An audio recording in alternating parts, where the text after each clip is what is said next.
qué está pasando en Wall Street, ¿no? Parece que los bajistas se están apoderando ahora mismo, los cortos, que hay una corrección en general del índice en torno al 5 o 10% sería sano. Yo para mí eso sería lo sano. Que fuera a más sería porque ya se nos ha roto alguna cosa. Tenemos 2 días de caídas seguidos y parece que nos llevamos las manos a la cabeza, ¿no? Pero para mí tiene una cierta lógica. Si me preguntas, ¿estamos para ir de rebajas? Dale un poco de margen. Hablando de política monetaria y de cómo están solucionando las cosas, tú quieres sacar agua del barco, pero luego viene otra persona que te vuelve a meter agua al barco, ¿no? Que es lo que está haciendo Janet Yellen, metiendo liquidez al sistema, ¿no? Y Powell sacándola. Estamos solucionando una pierna rota con parches, con tiritas.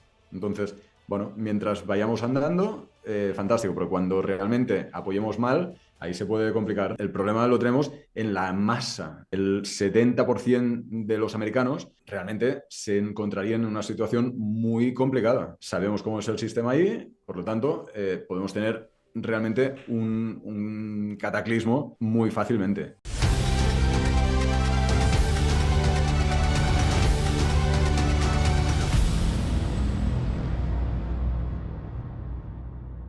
Antes de ver el vídeo al completo, recuerda darle a like, suscríbete a mi canal si te gusta este contenido y déjame tu comentario, que lo estoy esperando. Bueno, por aquí con nosotros, después de mucho tiempo, echándole de menos, Robert Sanz, que es gestor de inversiones de Creant Credit Andorra. Un placer de nuevo tenerte por aquí. Y a partir de ahora, y para los que nos vean esto desde YouTube, que aprovecho para que comentéis ahí qué os parece de nuevo esta nueva colaboración con Robert Sanz, que vuelva al canal. Mensualmente vas a estar por aquí, esta alianza que hemos vuelto a hacer, y un placer por mi lado, muchísimas gracias, y bueno, pues que encantado de que podamos hablar de nuevo asiduamente. Vamos, el placer es mío, Héctor. Muchísimas gracias por este recibimiento, tanto tuyo como de tu comunidad, porque, vamos, como siempre, estoy encantado de participar en estas charlas. Vamos, yo creo que siempre que hemos hablado hemos sacado un montón de temas interesantes.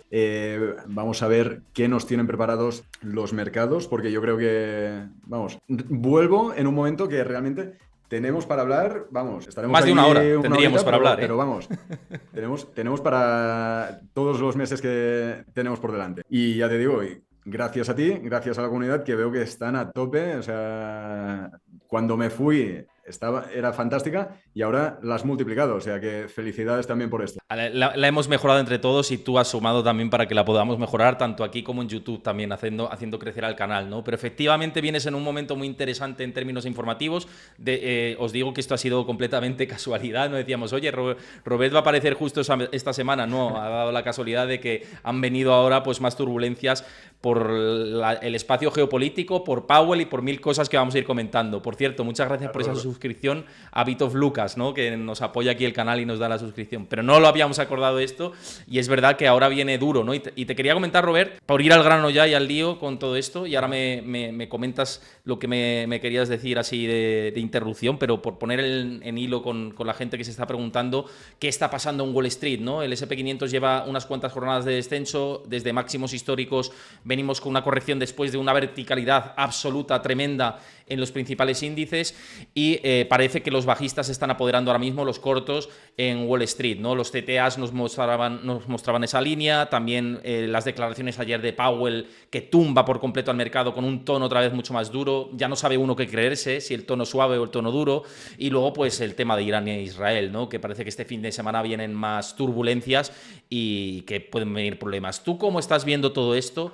Y para ti, ¿qué recorrido ahora tiene el mercado? Hablaban ahí en el chat de si comprar en rebajas, pero en contexto, ¿te parece crudo lo que se está observando en los índices? Mira, yo de primeras creo que ahora mismo es muy lógico que haya una pequeña corrección. Es decir, estamos corrigiendo excesos. Estas últimas semanas, por no decir meses, hemos estado en un entorno de Goldilocks que parecía que, bueno, pese a los tipos de interés arriba del todo, la economía iba bollante, ¿no? Lo siguiente, es decir, bueno, sin ir más lejos, los datos de consumo minorista, de datos de empleo, etcétera, vemos que, vamos, es que no se nota por ningún sitio, ni la inflación, ni los tipos de interés, no se nota nada de contracción.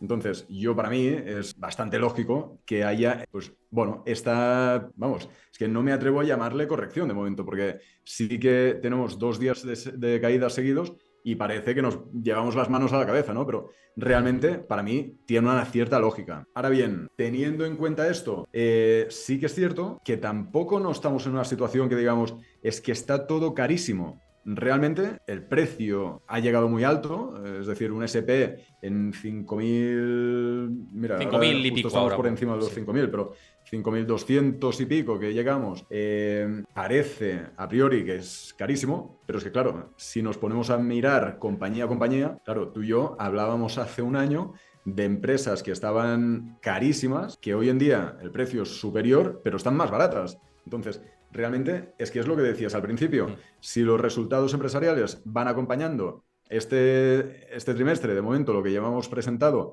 han superado las expectativas un 85%. Hombre, pues realmente que haya una pequeña corrección, fantástico, lo entiendo, y más teniendo en cuenta lo que decías antes, ¿no? El contexto geopolítico. Pero realmente, yo creo que ahora mismo, si me preguntas, ¿estamos para ir de rebajas? Dale un poco de margen. O sea, yo me fijo un poco. Sí, mira, yo ¿Qué te diré, métricas sigues antes un poco estaba para que la mirando. gente pueda entenderlo y decir, oye, mira, un gestor de fondos de inversiones como tú en Creando, en Credit Andorra, ¿qué indicadores sigues para decir, oye, entro ahora? Yo ya te digo, ahora mismo, o sea, sí que evidentemente también te diría, iría empresa a empresa, o sea, ahora es momento de hacer stock picking, no es momento de comprarse un ETF y ponerse a dormir, según mi punto de vista, porque bueno, al fin y al cabo también es cierto lo que cada vez está ocurriendo más de la concentración de los índices.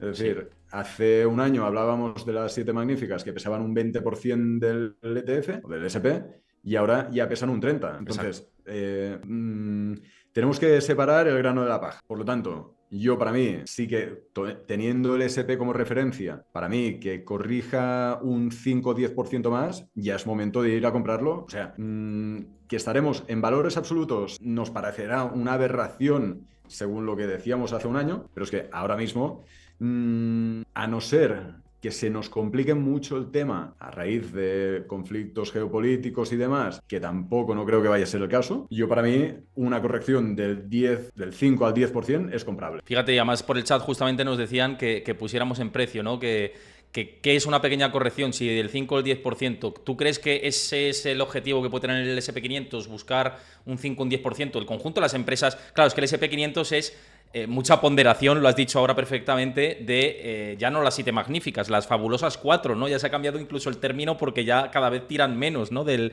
barco, pero el hecho de que el conjunto, el índice, me da igual si es equiponderado o no, pero que haya una corrección en general del índice en torno al 5 o 10% sería sano, ¿o lo ves como que se puede frenar ahí? Yo para mí eso sería lo sano. Que fuera a más sería porque ya se nos ha roto alguna... Ujú. Es decir, un 5 o un 10 es realmente, no pasa nada, es algo lógico, no. ¿no? Más del 10 ya es que viene algo más grave. Bueno, más de un 10 para mí es que ya añadimos un factor que ahora no tenemos encima de la mesa. Es decir, tenemos evidentemente muchas nubes, pero que también las teníamos, ya te digo, es que esta conversación se asemeja mucho a la que teníamos hace un año, que decíamos, el SP está en 4.600, tiene que corregir a 4.000. Sí, Corrigió y nos quedamos en 4.100. Bueno, sí, sí, sí, me da justamente. igual. Ujú. Y desde ahí, tirón hacia arriba. ¿Qué pasa? Yo creo que ahora mismo después de esta subida vertical, como decías antes, pues bueno, tenemos que ver esa criba, ¿no? Esos excesos acumulados,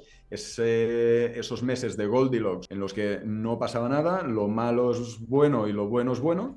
Entonces, esto se tiene que purgar un poco. Por eso te digo, si no cambia nada, pese a los nubarrones que tenemos encima de la cabeza, yo para mí es que nos corrijan del máximo que hizo un 10% y ahí hemos limpiado un poco. Y a partir de ahí tomamos aire y podemos seguir subiendo. Ahora bien, ¿qué puede ocurrir? Que realmente salga algo fuera de lo que está guionizado. ¿Qué podría ser Que ojo, esto? Robert, que algo de que salga fuera de lo que está guionizado también es probable, porque estamos viendo una serie de catalizadores que pueden restar, como por ejemplo el repunte de la inflación de aquí al verano, o lo que está pasando con Israel e Irán, ¿no? Son dos focos que hay que seguirlos. Totalmente. Y es que además están súper correlacionados. Sí, Claro, exacto. ¿qué nos puede provocar un repunte de inflación? O sea, eso, la inflación de segunda ola, pues nos puede venir de un shock de demanda o digamos, de menos oferta de petróleo, claro, si el petróleo se pone a tirar como una bestia, pues entonces ahí volvemos a tener unas inflaciones brutales desde unos precios ya muy altos. Porque claro, ahora que tengamos unas inflaciones altas, también es más difícil. Es decir, el efecto base aquí nos puede ayudar un poco, porque no es que los precios se hayan relajado, es que suben menos. Claro, seguimos teniendo precios muy altos, por lo tanto, que tengamos una inflación como la que tuvimos hace un año y medio es más complicado. Ahora bien, lo que decíamos, si tenemos esto, un problema con el petróleo derivado del conflicto geopolítico, bueno, pues ahí no te digo que no, ahí sí que se nos pueden ir complicando cositas. Pero también lo que te decía, que algo salga de lo que está guionizado. Es decir, ¿qué ocurrió el fin de semana? De hecho, ya lo vimos con Bitcoin. ¿Qué ocurrió el lunes después del ataque de Irán? Absolutamente nada. Consolidó, efectivamente. Sí, sí, sí. Claro, es decir, tenemos un momento de susto en el que solamente lo nota Bitcoin, pero claro, en el momento que vemos que todo forma parte de este guión que te comentaba, pues realmente tiramos adelante, no ha pasado nada, entre comillas. Realmente, yo esta semana hablando con clientes, claro, la gente está preocupada, ¿no? Por esto.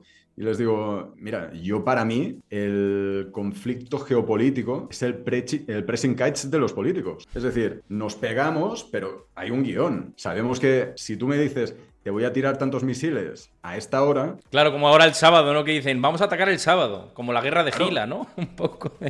claro, exacto. O sea, oiga, enemigo, le voy a atacar. Bueno, pues yo me defiendo. Todo, es que, fíjate, todo el mundo estaba, ¿sabes? Como cuando han sido las elecciones, que todo el mundo ha ganado. Sí, es O sea, verdad. Irán estaba contentísimo. Israel estaba contentísimo. O sea, se han tirado 30.000 toneladas de material explosivo y, bueno, quien más contento estaba eran los de las compañías de defensa. Pero claro, No, es verdad esto que dices, que es muy interesante, ¿no? Sobre todo para poner en perspectiva cuando se dice que en realidad es Irán y Israel lo que atumba el mercado. Yo creo que eso lo que hace es restar, no que sea el foco principal de las caídas. Yo creo que el foco principal de las caídas, eso suma. De hecho, cuando salió el ataque y demás, los futuros cuando abrieron a la baja, y sobre todo, por ejemplo, los futuros de mercados de brokers, ¿no? Que sí que permiten operar en fin de semana, cayeron en ese momento. Pero pese a todo esto, el principal peso, pienso, y ya no es que pienses, que si te fijas en cómo han evolucionado los precios, así es, viene derivado de la macro, de nuevo. Y la macro es el riesgo de inflación y las declaraciones de Jerome Powell y las posiciones que están tomando los gestores de fondos y los hedge funds, ¿no? Posicionándose muchos de ellos en corto. Yo creo que de ahí es de donde viene el riesgo bajista que ahora estamos viendo en Estados Unidos, y que la geopolítica es un palo en la rueda, eso es evidente, y que si eso escala, sí que es un riesgo mayor. Pero es un riesgo mayor ya no solo por factores que conocemos que pueden implicar pues, un problema del comercio mundial, sino que se te dispara el petróleo por encima de $100, eso genera más inflación, con una inflación ya de por sí caliente en Estados Unidos y que puede calentar en la Unión Europea. Ojo, Rubén, el dato de hoy de la inflación de la Unión Europea, que hablabas de los políticos que salían triunfalistas. El dato de inflación de la Unión Europea ha sido superior mensual al 1%, pero que, como se compara con un dato superior al 1% del año anterior, ha bajado la interanual. Pero si seguimos a este ritmo, es que la inflación se dispara otra vez en Europa. Es que cuidadito con el fantasma dormido, que le estábamos descorchando el champán, sobre todo los miembros de los bancos centrales, e igual se lo tienen que tomar más en serio. No es a lo que voy con lo de la geopolítica, que eso es como un añadido más al problema que están intentando atacar, ¿no? totalmente. O sea, al inicio de lo que decías ahora, estoy 100% de acuerdo que quizás la geopolítica, lo que ha ocurrido este fin de semana, puede ser, pues, bueno, algo más que tienes ahí en la mente, que te frena un poco, que te hace estar cauteloso, pero para mí el driver clarísimo ha sido lo que dices, la geopolítica y la macro. Es decir, lo que digan los bancos centrales es lo que realmente, digamos, si nos lo vamos creyendo, porque claro, al fin y al cabo, estamos, digamos, ahora en un discurso muy data dependent. Entonces, para mí, ahora mismo, está claro, es según la ruta o el camino que marquen los bancos centrales, es hacia donde nos vamos encarando. Tú imagínate, digamos, el discurso, en el momento que se empezó a descontar, que ya nos manteníamos con esos tipos altos para más tiempo, etcétera, digamos, el mercado eso ya lo asumió como algo positivo y desde ahí empezó a remontar como, vamos, como si realmente volviéramos a estar en tipos cero. O sea, Que sí, es que ahora total. mismo, claro, o sea, es surrealista. O sea, lo que decíamos hace un año que estaba muy caro porque empezamos a tener, o sea, que teníamos los tipos altos, ahora tenemos los mismos o más y está muy por encima. Evidentemente, lo que decíamos, los resultados van acompañando, crecimiento en ventas. Es brutal de estas compañías que han tirado el SP, pero bueno, al fin y al cabo, yo creo que es esto, o sea, es en función del discurso que digan. Y a ver, el de PIMCO sabe mucho, evidentemente, pero yo de momento no veo que estemos en esa situación. No, yo O tampoco, sea, ¿eh? para mí Yo tendría que tampoco. ser eso. Se nos tendría que romper alguna cosa gorda para que volvamos a ir. Que puede ser que nos Una cosa, vayamos. Robert, por poner en contexto esto que dices de lo de Pinco, porque lo he dicho antes en la introducción, pero para quien vea esto en diferido en YouTube, que aprovecho para decir, oye, comentad que os está pareciendo la charla y que dejéis vuestro like y os suscribáis al canal, también aquí en directo, que siempre está bien volver a repetirlo. Pero esto que dices de Pinco, que he dicho antes y que quien lo vea en diferido no lo va a poder escuchar, es porque un analista de Pinco decía que si la inflación se disparaba, si el contexto seguía con una espiral de precios creciente, no descartaba que la Fed subiera tipos de interés. Ya no que no recortara, ya no que se quedara como está, sino que subieran los tipos de interés. Y por eso dice Robert que eso no lo ve. Yo a día de hoy tampoco lo veo, ¿eh? Tampoco veía muchas cosas, también tengo que decirlo, pero es verdad que hablando de escenarios probables e improbables, creo que la probabilidad de subida de tipos en el contexto actual es residual. Ahora mismo, ¿eh? Y con la foto que tenemos. Totalmente. O sea, yo para mí es esto. O sea, tendría que haber aún un cambio heavy para mí para que eso ocurriera.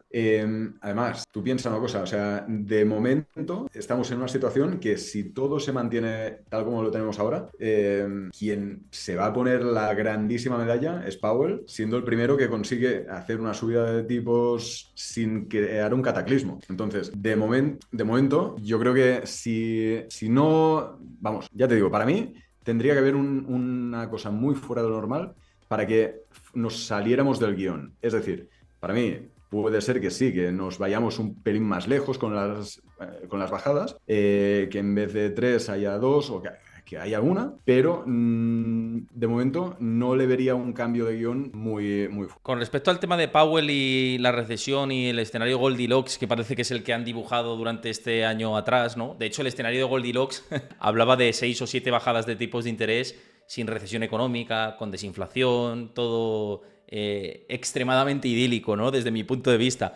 Y efectivamente se ha demostrado, ¿no? Que la cuadratura no encajaba por ahí. Pero es verdad que si todo sigue bajo la hoja de ruta de las perspectivas de los bancos centrales, en este caso de la Reserva Federal, pues sí, se anotarán una medalla, ¿no? Lo que pasa es que resulta difícil pensar en un esquema en el que algo no pase, ¿no? Y te digo por qué, y que era otro tema que tenía que tocar, la cotización de los bonos. ¿Qué te está diciendo la cotización de los bonos, sobre todo los de duraciones largas, ¿no? Repuntando el bono a 10 años cada vez más al nivel del 5%. Es que, ojo, Robert, porque el bono a 10 años al 5% es tormenta de nuevo, ¿eh?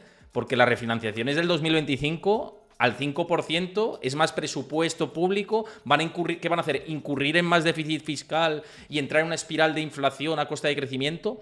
Ese es el tema. Que o inflación o de crecimiento, ¿no? Pero de momento han elegido el camino de la inflación o de no atacar la inflación de lleno. Veremos a ver, ¿no? Hay un punto positivo, ahora me dices tú qué opinas de todo esto que te estoy comentando, y es que los salarios por hora, y lo compartía Goldman Sachs, están en torno al 4 y pico por ciento y desde un tono descendiente, ¿no? El incremento del salario por hora, ¿no? Las negociaciones que están haciendo en Estados Unidos. Están creciendo los salarios a un ritmo del 4 y pico por ciento, que ahora mismo están por encima de la inflación, pero la vía es descendente. Si esto de repente hace suelo, también tenemos otro problema, ¿eh? O sea que hay como varios puntitos ahí, ahora me dices tú qué piensas, pero que a mí me preocupan. No, totalmente. O sea, vamos a ver, tampoco, yo no estoy en un escenario que todo sea perfecto y fantástico. O sea, yo para mí, ya sabes que mi visión es que cómo hemos podido llegar tan lejos con todas las nubes o problemas que tenemos encima de la mesa. Entonces, sí que es cierto que las empresas, los resultados han ido acompañando, pero evidentemente tenemos un trasfondo desde hace muchísimos meses. Evidentemente, estas dos líneas que íbamos comparando, ¿no? De salarios por hora, inflación.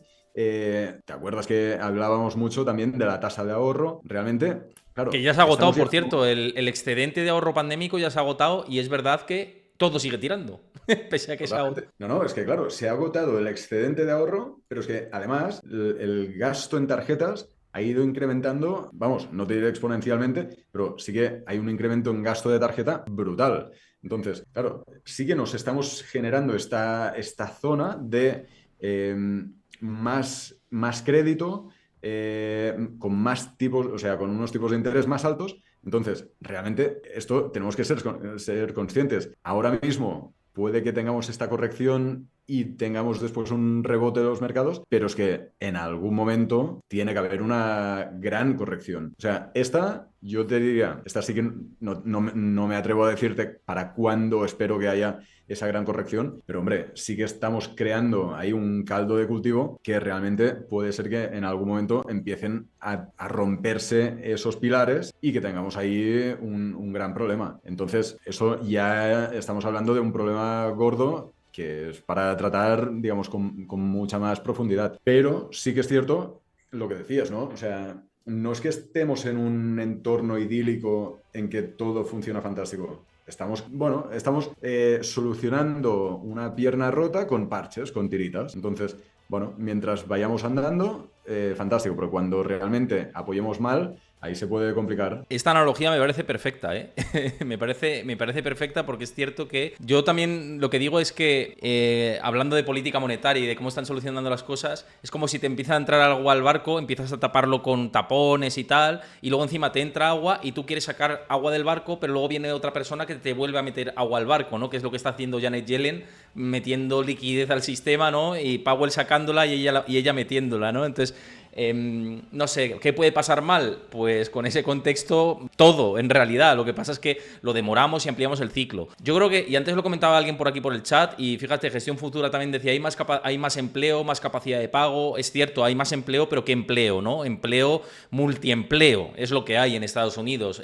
Ciudadanos norteamericanos que para llegar a fin de mes necesitan 2, 3, 4 trabajos para poder llegar, ¿no? Y que de hecho, el otro día lo compartía Robert, de las personas que pierden, de esos multiempleados que pierden un trabajo, ojo, y no tiene por qué ser el que más dinero le dé, pero que pierden un trabajo, el 80% impaga su deuda de crédito. O sea, imagínate el nivel de endeudamiento que tienen. Claro, ¿quién tiene un multiempleo? Generalmente clases trabajadoras, ¿no? De Estados Unidos. Y estas clases trabajadoras tienen más exposición al endeudamiento y al apalancamiento personal. ¿Qué conlleva todo esto? Pues que a la mínima que viene mal, vienen impagos. Por eso yo me preguntaba, y no sé qué piensas tú, digo, imagínate que la tasa de paro no es que te suba a un 7, sino que te suba a un 5, a un 4,5, ¿no? Que tampoco es una locura sobre los niveles actuales. ¿Cuánto aumenta la morosidad de crédito? ¿No? ¿Cómo se traslada esto en los balances de las entidades financieras? No sería 2008, no quiero decir esto, pero que sí que tendrías que provisionar como entidad financiera, ¿no? Totalmente, es que sí que, o sea, estoy muy de acuerdo. En el tema este del empleo, sí que hace unos meses teníamos eso en la cabeza, que había muchísimo empleo, que la gente que perdía un empleo al cabo de unas horas ya estaba en otro sitio cobrando más. Sí que hubo un momento en el que realmente eso era así, o sea, había los carteles de, digamos, que se requería gente para trabajar en cualquier tipo de empresa. De hecho, cuando hubo digamos, los problemas de Silicon Valley, hubo muchísima gente que se pudo realocar sin ningún tipo de problema en otras empresas igual o mejores y evidentemente cobrando más, pero eso ya no es tan así. O sea, ahora mismo el problema es, o sea, evidentemente trabajos cualificados, pues bueno, siguen teniendo su nicho, pero lo que decíamos, o sea, el problema lo tenemos en la masa, es decir, el 70% de los americanos realmente se encontrarían en una situación muy complicada. Y evidentemente sabemos cómo es el sistema ahí, por lo tanto, podemos tener realmente un cataclismo muy fácilmente. Claro, eso es una gotita más de lo que decíamos. Si ocurre esto, pues evidentemente hay un efecto dominó brutal. Empezamos por esto digamos, las entidades de crédito que realmente lo pasarían mal, pero es que además digamos, todo lo que es comercio online, que es una barbaridad lo que está aumentando. O sea, estamos, digamos, sí que hubo una pequeña bajada de ventas después del COVID, pero es que volvemos a estar, o sea, el incremento en ventas de este año ha sido brutal. Entonces, tenemos ese pequeño consumo discrecional, vamos a llamarle, porque al fin y al cabo, en Staples, pues bueno, está claro que seguiremos comprando, sea una cosa o sea la otra. Pero ese pequeño consumo discrecional se vería muy afectado. Entonces, claro, estamos hablando ya de grandes empresas que una de ellas, siendo de las siete magníficas, podría ver podríamos, o sea, nos podría dañar el SP en su conjunto. Me parece interesante esto que dices, y para quien no lo entienda, que has mencionado Staples, que yo creo que la mayoría lo sabe, pero hay gente que no. Staples es consumo básico, ¿no? Las empresas de consumo básico, que de hecho empresas de consumo básico es lo que dice Robert, ¿no? Que en épocas incluso recesivas suelen tirar, ¿no?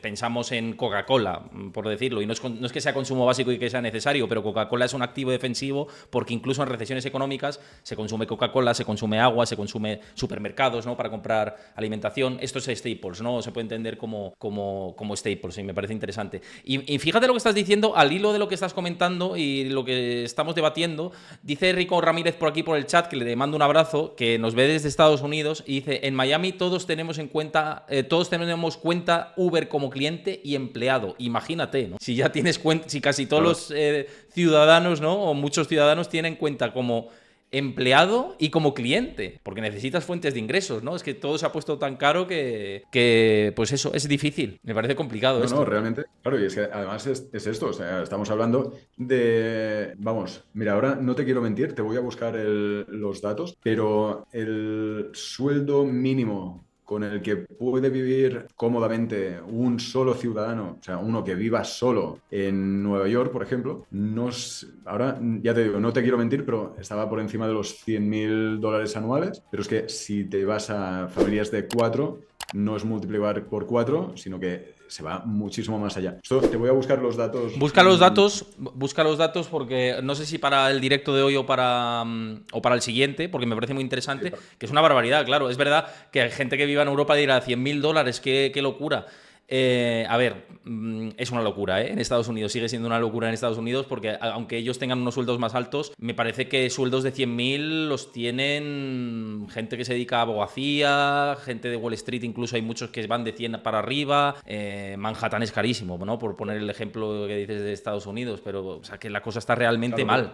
Por decir algo, un profesor no está en 100.000. Entonces, No está. De hecho, un bueno, profesor pues está muy bajo, ¿eh? Está en niveles bajísimos en Estados Unidos. La educación, de hecho, aquí proporcionalmente en España se paga mucho mejor, pero en Estados Unidos un profesor o un policía mismamente. Un policía, en muchos policías que, bueno, he tenido ocasión también de poder conversar y saber lo que perciben. Muchos de ellos tienen dos trabajos, ¿eh? Trabajan de policía y luego de otra cosa, ¿no? O sea, que realmente hay tipos de empleos que o te mueves o estás perdido. Y ese es el tema del sistema que han creado de cara a que avanzamos a las elecciones y tenemos que salvar los muebles como sean, ¿no? Y no es por Biden ni por Trump ni nada. Yo aquí no entro en política, ya lo sabes, que no analizamos esto. Pero sí lo que decimos es que están alargando ese ciclo porque viene ese electoral. Probablemente si estuvieran los republicanos harían exactamente lo mismo. Siempre en procesos electorales es así.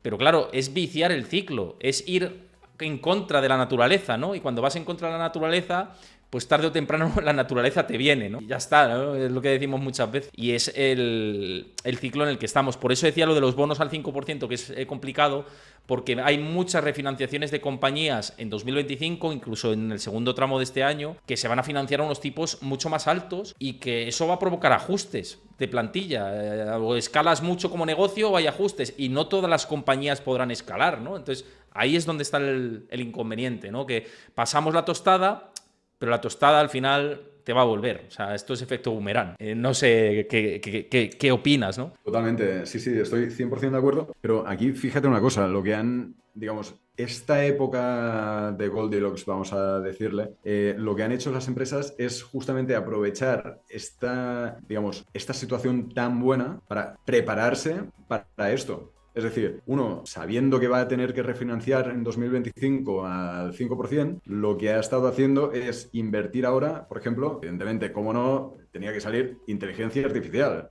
O sea, Sí, ahora sí. mismo cualquier empresa le está metiendo, o sea, todo lo que puede en inteligencia artificial para así ahorrarte esas 10, 20, 100 o 4.000 personas que ya no te harán falta. Evidentemente, esto es muy hardcore, ¿no? O sea, está claro que pensar de esta manera, pues dices, bueno, se va a formar un problema de gente que le desaparece el trabajo, pero claro, la empresa está maximizando su beneficio, se está cubriendo las espaldas para el momento en que tenga que refinanciar y entonces, claro, el problema ya pasa a ser de otro. Son estos 100 o 4.000 personas que, mira, que su trabajo ya no existe. Mira, También sí, sí, no, perdón, termina no, el no, hilo que no. querías comentar. Estaba pensando, o sea, haciéndolo de esta manera o haciéndolo en la versión cutre, como Amazon con su, ¿sabes? Amazon Fresh, que al final no Ujú. era una cosa muy tecnológica, que era que tenía indios contratados que miraban lo que llevabas en el carrito. Pero bueno, que se En están fin, no, preparando. no. No, no, no, no, no. Es verdad, es verdad. Pero mira, te quería decir una cosa porque me acaban de escribir un analista de Estados Unidos con tema estadístico que me parece muy interesante, Scott Brown, que ha hecho una estadística y hemos estado antes hablando por Twitter y tiene muy buenas relaciones con Ryan Dietrich, que ha venido por el canal muchas veces, ¿no? Y entonces le preguntaba que si tenemos un abril negativo después de haber tenido unos meses tan fuertes como hemos tenido hasta antes del mes de abril, y su contestación con los modelos que ha podido aplicar dentro del SP500, y esto va a raíz de lo que hablábamos antes de si es oportunidad de inversión o no. Y me dice, solo 4 años con enero, febrero, marzo con subidas y abril con caídas, solo hay 4 años que ha pasado esto. Enero, febrero y marzo con subidas y abril con caídas. 1986, 1987, 1993 y 2012. 2024 sería el siguiente. Y me dice, en mayo el promedio sería una subida del 0,4%, en junio una subida del 2,6% en SP500, en julio una caída del menos 0,1%, en agosto una subida del 4% y en septiembre una caída del 2,4%. Es decir, que pensando en de aquí a julio, si esto es así, después de abril habría 3 meses positivos en términos estadísticos. O sea que es lo que dices, quizá quedaría un poquito más de caída y luego, oye, pues igual el festival sigue, ¿no? Si nos fijamos en los promedios históricos. Claro, o sea, si tenemos esta estadística, el Sell in May ya no nos No aplica, funciona. ¿no? No funciona. Claro. Bueno, Es que hombre, a ver, estamos abrumados por datos, Robert, ¿eh? Siempre tenemos totalmente. exceso de datos. O sea, Totalmente. Pero bueno, al fin y al cabo, vamos a aterrizarlo, ¿no? Es decir, ¿vemos lógico que haya una corrección ahora? Sí. ¿Que se rompa el mercado? No. ¿Que podamos aprovechar esta corrección? Para mí, perfecto. yo creo que estamos en ese contexto y de hecho es lo que me parece muy bien lo que has comentado antes de vamos a un escenario en el que el stock picking puede funcionar bastante mejor, en el que incluso el value tire más, porque el value está muy castigado y muy penalizado. Hay muchas small mid Ya. caps, si tú las sigues muy de cerca, incluso negocios no cotizados, que pueden hacerlo realmente bien, que han estado extremadamente penalizados, ¿no? Y que bueno, pues a lo mejor su momento llega ahora. Llevamos diciendo esto mucho tiempo, eso es cierto, pero es verdad que en algún momento tiene que pasar esto, no puede ser eternamente, son ciclos. Totalmente. O sea, estas empresas más pequeñas, como decías, han estado muy rezagadas, pero también, mira, del mismo modo que las grandes empresas han podido estar aprovechando este momento para hacer unas cosas, las pequeñas empresas, y como decías, incluso ahora que también estoy centrado en empresas no cotizadas, es que lo podemos ver perfectísimamente. El discurso de 2021 que era triunfalista al máximo, en el cual startups y por lo tanto hagamos la analogía a small caps, digamos, para ponerlo en contexto. Cuando las startups lo que te decían es que iban a ser unicorns, en el que lo único que importaba era la valoración y ahora el discurso que tienen es vamos a hacer break-even, es decir, solamente quiero ganar dinero de una manera más tradicional, no quiero crecer una barbaridad, sino hacer una cosa buena, venderla y ganar dinero con esto. Aquí te das cuenta que realmente todo lo que ha estado ocurriendo pone a todo el mundo en su sitio. Es decir, ahora mismo yo creo que ahora sí que me voy a índices de small y mid caps, han estado muy rezagados porque lo que hemos ido a buscar todos prácticamente eran estas grandes empresas conocidas de quality growth que hagan lo que hagan y aunque suban un 70% en 3 meses, creemos que van a seguir haciéndolo bien y es probable, pero claro, tenemos que también volver a ir fijándonos en estas que, bueno, al fin y al cabo, no son empresas para tirar al mar. Es decir, los índices de small y mid caps están llenos de empresas que valen muchísimo la pena. Lo que pasa es que, claro, es mucho más tedioso y complicado ir fijándonos y hacer un buen stock picking. Antonio Peri, muy buenas tardes a todos los que os habéis incorporado y estáis comentando por el chat, que os invito a que comentéis por el chat y que os está pareciendo la charla El retorno del rey, ¿no? Como la película, ¿no? El retorno de Robert Sant, por aquí. Hombre, no nos pasemos, tú. Aquí en Andorra no hay rey, tú. Aquí tenemos Es verdad, joder, que no sois monarquía y sois principado, ¿eh? Está ahí. Eso es. Sí, señor, sí, señor. No, pero esto era una broma, obviamente, ¿no? Porque me acuerdo de la película Claro, El sí. Señor de los Anillos, que yo soy bastante friki en ese sentido. Pero eso, que todos los que estáis viendo la charla, espero que me digáis qué os está pareciendo, que siempre es interesante saberlo. Te quería preguntar con todo esto, y estoy muy de acuerdo con tu análisis respecto a small y mid caps, y yo llevo tiempo también indagando por ahí. Es cierto, es un mercado que cuesta, ¿no? Y que requiere de más análisis en profundidad, esto es la verdad. Pero ya que sigues no cotizadas, una pregunta sobre todo por ver el contexto general. ¿Cómo estás percibiendo el tema de la liquidez dentro de este mundo? Porque hace poco sí que hablé con un gestor que me decía que estaba bastante seco el private equity y que no se estaba movilizando mucho, que todavía había mucha sequía, ¿no? ¿Tú estás percibiendo sequía? ¿Se está reactivando? ¿Hay mucho temor todavía? ¿Está el crédito flojo? ¿Cómo lo ves? Sí, totalmente. O sea, ha habido también una corrección de excesos brutal. Es decir, o sea, tienes dos mundos separados completamente. El mundo de tipos cero y el mundo posterior. Es decir, mundo de tipos cero, había liquidez a raudales, cualquier idea valía 1 millón, aunque que fuera un PowerPoint. No, Joder, o qué sea, pena que no pillara yo esa época, Robert, tío. O sea, hombre, pues, claro, haber avisado. No, pero es que realmente, o sea, lo decimos así, o sea, venía quien fuera con un PowerPoint diciendo, tengo esta idea, ahora mismo la empresa vale 1 millón. Hombre, pues quiero que me des tanto. Bueno, vamos a ver, ¿eh? Vamos a analizarlo bien. Claro, hemos pasado de eso a un mundo en el que tienes una idea que está desarrollada, que está funcionando y te cuesta levantar capital. Es decir, ahora las rondas de financiación son muchísimo más complicadas. A mí, primera, también es cierto que el inversor ya puede alocar más dinero en un activo tradicional que no le dará dolores de cabeza. Es decir, hemos llegado a invertir, digamos, como inversores en general, no nosotros, hemos llegado a invertir en empresas que son un PowerPoint, que te dicen dentro de X tiempo, si tú me dejas tanto capital, yo voy a empezar a desarrollarlo. Evidentemente, eso se escapa de toda lógica de lo que habíamos estudiado hace 10 años, en el que te mirabas los ingresos, los beneficios, la deuda, etcétera.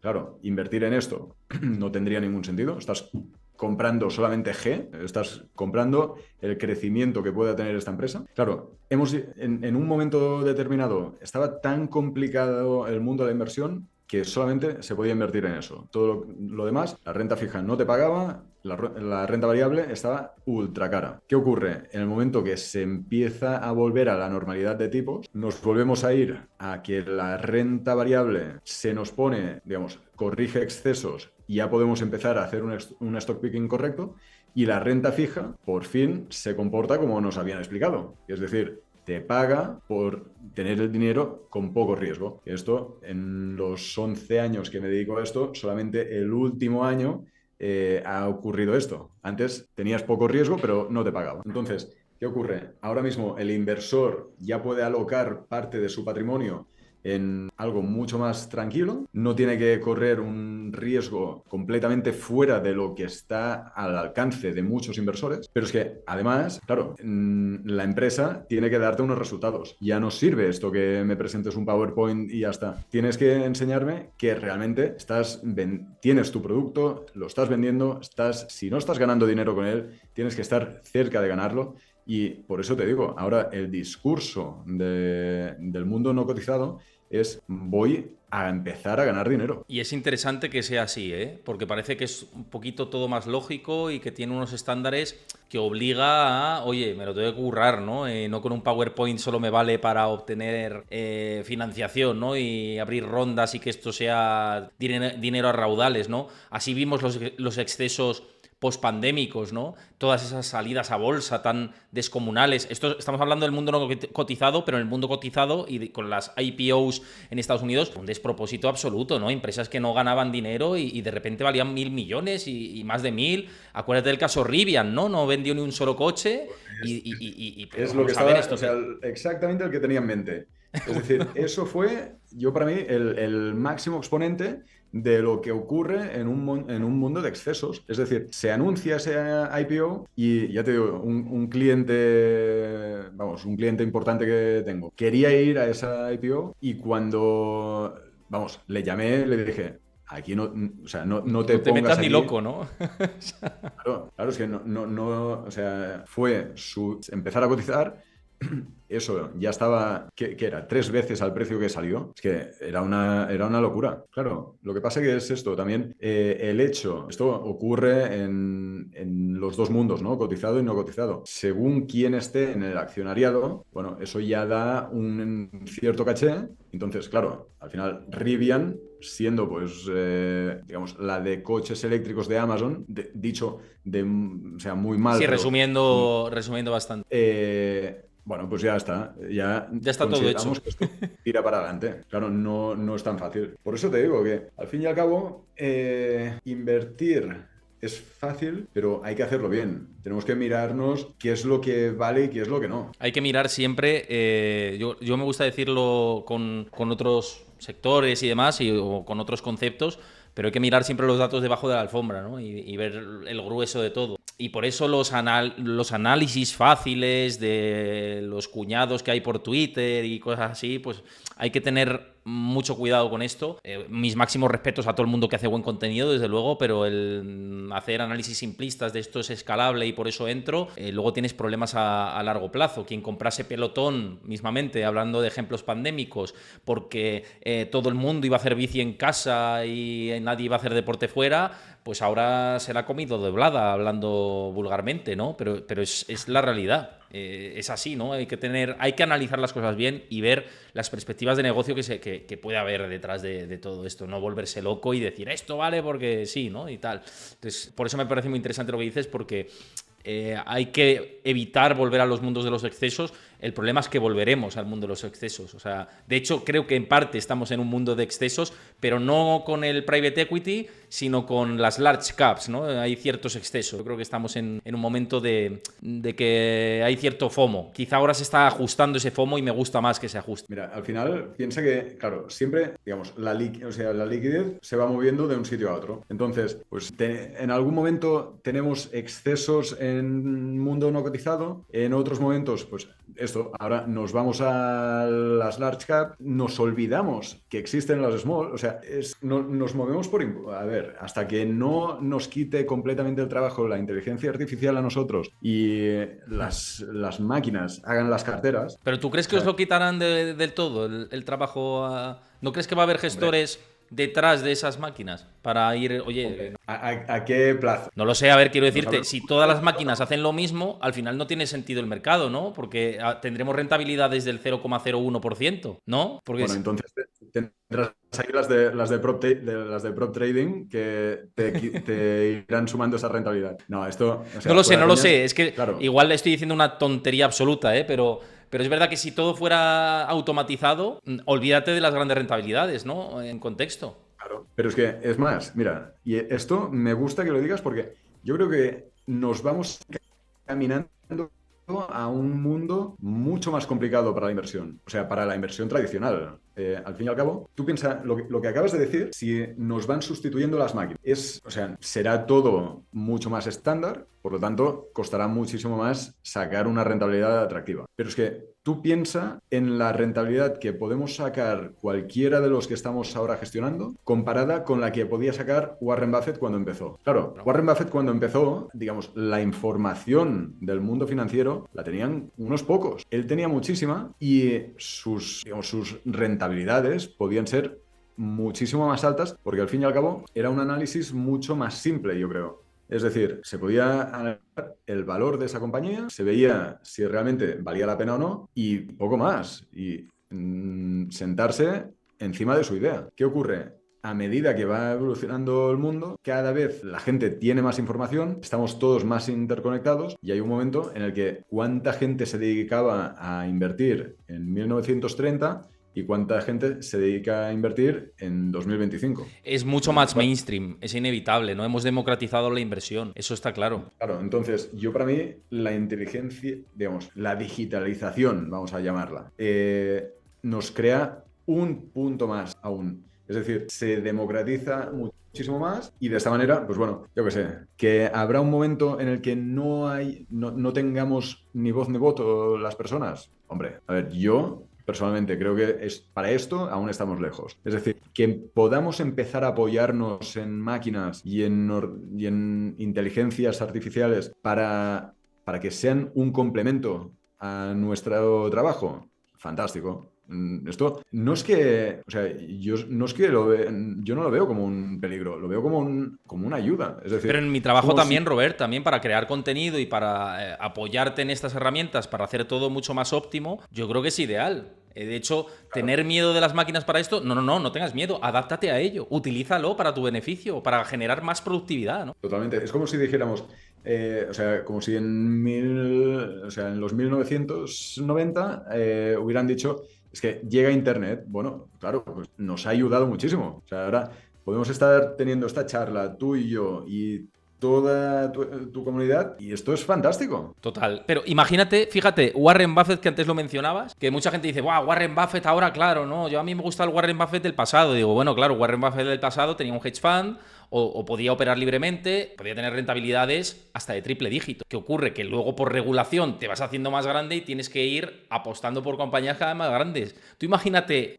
alguien de su talento, y quien dice Warren Buffett puede decirte Rockefeller u otros grandes del siglo XX y de más atrás, ¿no? Que hubieran utilizado para mejorar su productividad mecanismos o herramientas que permiten la inteligencia artificial. Pues probablemente batirían todavía más. ¿Qué ocurre? Que cuando todos estamos utilizando esto, destacar ya sí que es más difícil, porque al final la inteligencia artificial no deja de ser como, en este espacio, como una especie de dopaje, ¿no? Te permite optimizar todo mucho mejor. Entonces, destacar, el que destaca utilizando, o el que destaque utilizando estas herramientas, y estoy contigo, ese sí que va a ser el talento puro, ¿no? Ya te va a poner como un plus todavía mucho mayor. Totalmente. Sí, sí. Esto es como, mira, si esto, digamos, ya existe, es como si dices, antes que te hacía la coña esta del prop trading. O sea, el trader de toda la vida, si consigue automatizar su algoritmo, pues fantástico para él. Claro, claro, total, sí.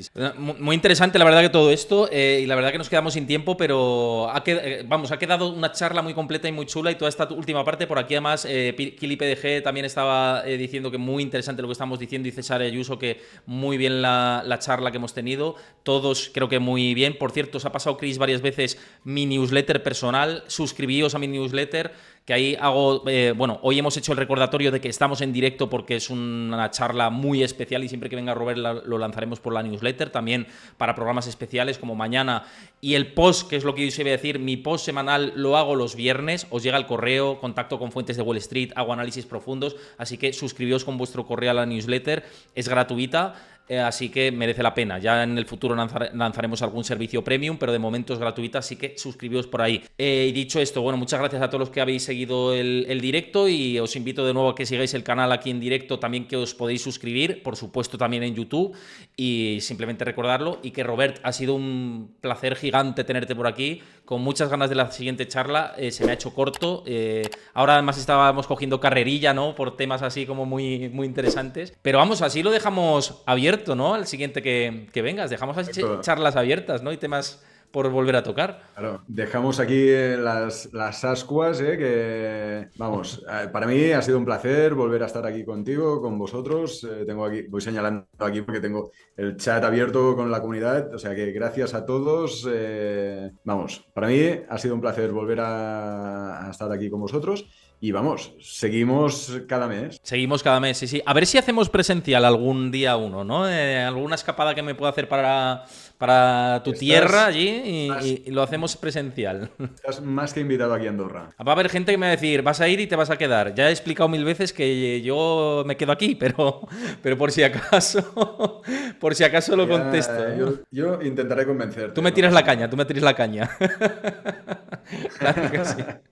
Pues nada, chicos, que mañana nos vemos. Estaremos aquí 6 de la tarde. No, mañana 6 de la tarde no. Mañana será 5 de la tarde, hora española, con el Investing Academy. Hoy he lanzado un hilo muy interesante sobre mineras de oro. Seguramente hable de oro, que ya sabéis que tengo una posición muy importante en mi cartera, que no es una recomendación de inversión, pero tengo ahí pues una posición. Es posible que hablemos de oro, de situación de mercados, etcétera. Así que no os lo perdáis. Creo que voy a intentar aportar el máximo valor posible. Nos vemos mañana por aquí, 5 de la tarde, hora española. Y Robert, nos vemos a la próxima.